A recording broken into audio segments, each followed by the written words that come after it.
War. War never changes. But some battles leave scars so deep, entire legacies are built upon them. One such battle was Operation Sunburst, the Brotherhood of Steel's darkest day in the Mojave.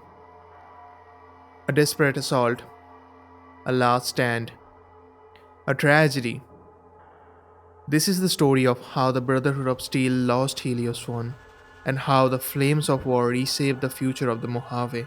To understand Operation Sunburst, we have to go back to Brotherhood of Steel's mission. Formed from remnants of the US military after the Great War, the Brotherhood saw itself as the last guardian of technology.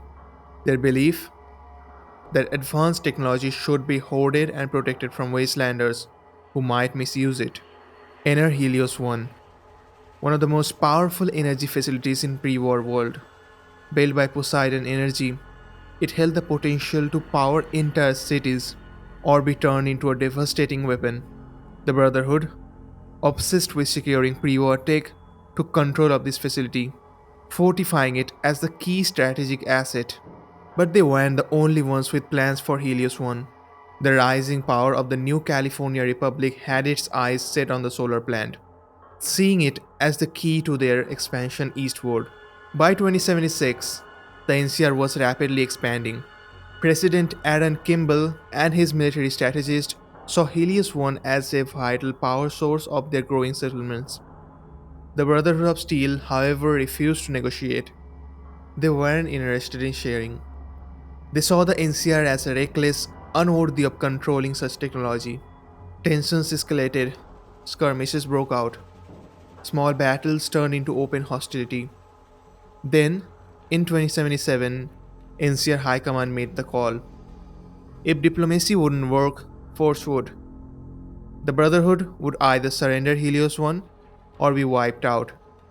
And thus, Operation Sunburst was born. August 2077. As dawn broke, the Brotherhood of Steel sentries spotted movement on the horizon. Thousands of NCR troops, infantry, rangers, even heavy artillery were closing in. The Brotherhood was outnumbered, but they were fighting from fortified position, armed with superior technology. The assault began with an artillery barrage. The ground shook as explosions ripped through Brotherhood's outer defenses. Brotherhood Knights returned fire, their laser rifles and Gatling laser cutting through the first waves of NCR troops. But for every NCR soldier that fell, two more took his place. As the battle raged on, the Brotherhood fell back, retreating into HELIOS One itself. But inside, they were trapped. The NCR pushed forward, room by room, hallway by hallway. The Brotherhood paladins, clad in power armor, made their last stand in the control room. They fought to the bitter end, but against overwhelming numbers, their fate was sealed. Realizing the battle was lost, Elder Elijah, the Brotherhood leader, issued a desperate order: retreat. Surviving Brotherhood forces abandoned HELIOS One, fleeing into the Mojave. Some made it back to Hidden Valley, but many were gunned down in retreat. HELIOS One now belonged to the NCR. But there was one problem. HELIOS One's systems were complex, beyond the NCR's understanding. Without the Brotherhood's knowledge, it remained little more than a glorified power plant. The NCR had taken the facility, but they couldn't fully harness its power. And then there was Elder Elijah, the mastermind behind the Brotherhood's resistance. He wasn't done yet.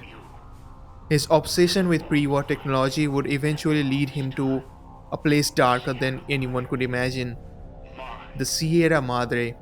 With HELIOS One lost, the Brotherhood of Steel went into hiding, retreating to their bunkers in Hidden Valley. Their numbers dwindled, their influence faded. No longer a great power, they became little more than a shadow of their former selves. It was a turning point. It showed that the Brotherhood was not invincible. It proved that old world ideals had no place in a rapidly changing world. And most of all, it cemented the NCR dominance in the Mojave. But war? War never changes.